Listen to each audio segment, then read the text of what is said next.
Mahal, alam mo, hindi ko talaga maintindihan kung bakit ka ganyan. Kasi wala naman akong ginawang masama sa'yo.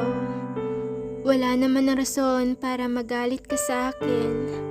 Kaya mahal, sabihin mo sa akin kung ano nga bang dahilan. Bakit inaaway mo na lang ako ng walang dahilan? Mahal, sabihin mo, tinotopa ka lang ba?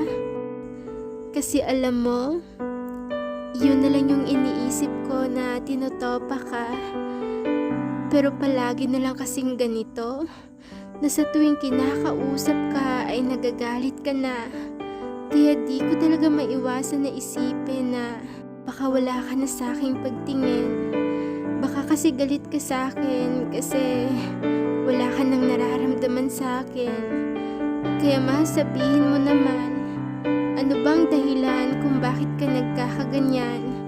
Mahal, sabihin mo, ano ba yung masama kasi bakit yung pakikitungo mo sa akin ay nagbago bigla?